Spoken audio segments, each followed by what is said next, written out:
Monggo sepoti ora? Apa? Ayo manut aku kok apa? Monggo Mbak Tatin. Atur manten. Mbak Tatin sinden berbobot. Bobotipun langkung saking 8 dasa. Poe mau. Bobotipun piye?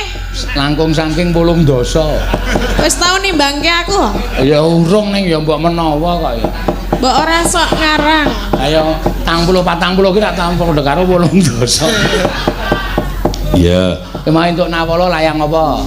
Niki nyuwun lagu. Lagu apa?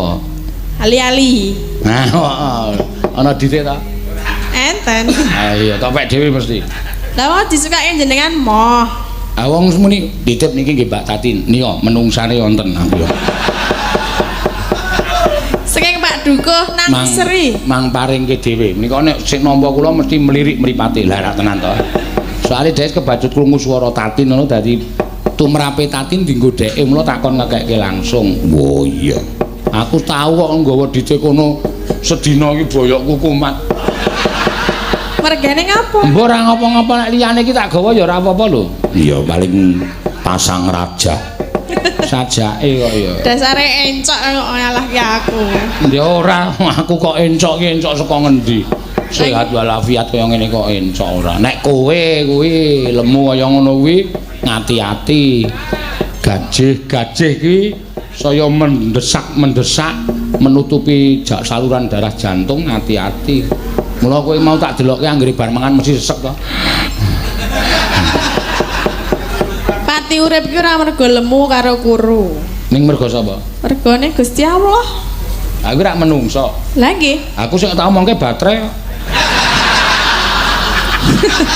Baterai kok digajehi piye? Iso wae. Aku wis tau weruh urung baterai HP mlembung kae. Nggih. Ah kae mergo kokean gajih. Ae rak terus modar HP-ne. Kuwi padha karo menungso anggere mlembung kek. Ya ora kudu mlembung kek iki. Ha iya. Senengane kok. Ya ben sehat, Tatin ya sehat, kabeh iki ditungake sehat. Lho aku ki ngene iki ya mung dienggo anu kok lahir tok nek batin ya tak dongake sehat. Iya, dene tak dongake sehat ora gelem ya wis mangsa boroma. Piye? Piye apane? Le ndonga mbok sing apik. Ayo kowe iki ben sehat. Wis jajal aku tak ndelok lemu nglanggam ali-ali.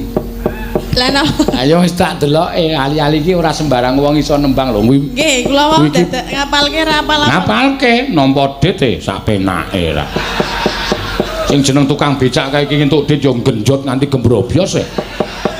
Saiki yo manggari nguntir no. Apa? Becak motor? Nguntir piye? Nguntir gas lho.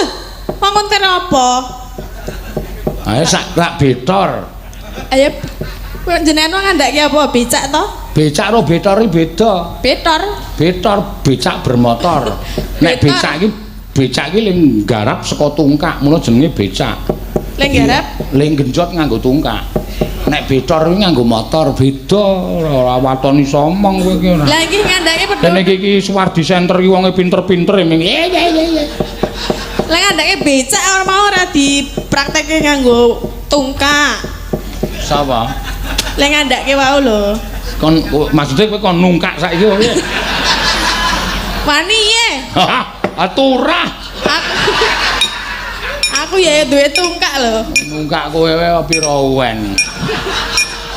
Iya.